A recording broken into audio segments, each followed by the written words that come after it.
नमस्कार. आज आपण बोलणार आहोत एका अशा लिपीबद्दल जी आपलं 100वे वर्ष साजरं करते. नाव आहे ओल्ड चिकी लिपी. आता साहजिकच प्रश्न पडतो की एक 100 वर्ष जुनी लिपी अचानक एवढी चर्चेत का आलीये, नाही का? तर हाच तो महत्वाचा प्रश्न आहे की 100 वर्ष जुनी लिपी अचानक हेडलाईन्समध्ये कशी? अहो, यामागे एक नाही तर चक्क 3 मोठी कारणे आहेत. चला एक एक करून पाहूया.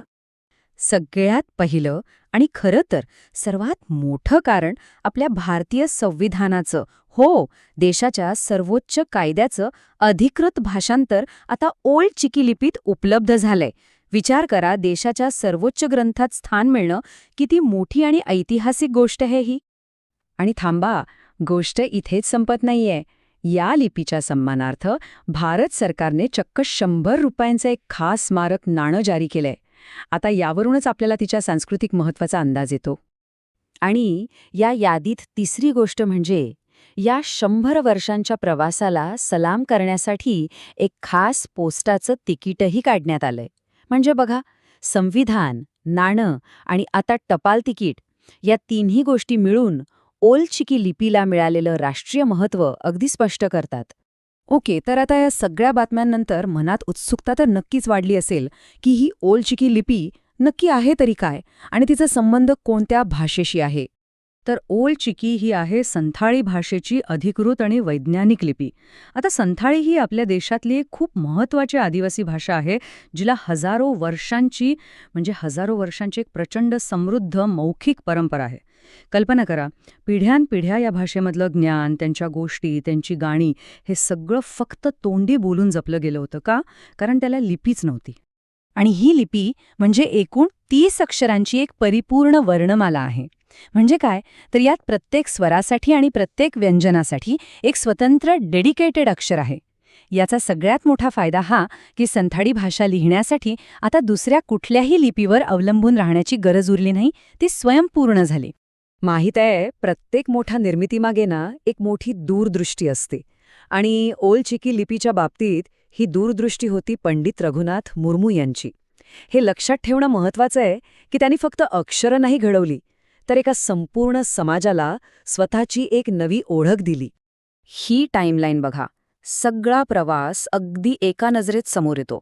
म्हणजे 1925च्या आधी संथाळी भाषेला स्वतःची लिपीच नव्हती. सगळं काही तोंडी. मग 1925मध्ये पंडित मुर्मू आले आणि त्यांनी ही प्रचंड मोठी पोकळी भरून काढली. आणि आज बघा, बरोबर 100 वर्षांनी आपण सगळे मिळून त्याचा उत्सव साजरा करतोय. बरं, पण एक प्रश्न येतो की ही लिपी इतकी यशस्वी का झाली? काय होतं असं खास हिच्यात? तर याचं उत्तर दडलंय तिच्या सायंटिफिक डिझाईनमध्ये. ही फक्त अक्षरं नव्हती, तर ध्वनी आणि चिन्हांचा एक अगदी परफेक्ट मेळ होता. या लिपीच्या निर्मितीमागचं ध्येय एकदम क्लिअर होतं. ते म्हणजे प्रत्येक उच्चारासाठी एक आणि फक्त एकच अक्षर. 1 साऊंड 1 सिम्बल. कोणताही गोंधळ नको, कोणतीच शंका नको. म्हणजे अगदी सोप्या भाषेत सांगायचं तर जे तोंडातून निघणार तेच कागदावर उतरणार. सिम्पल.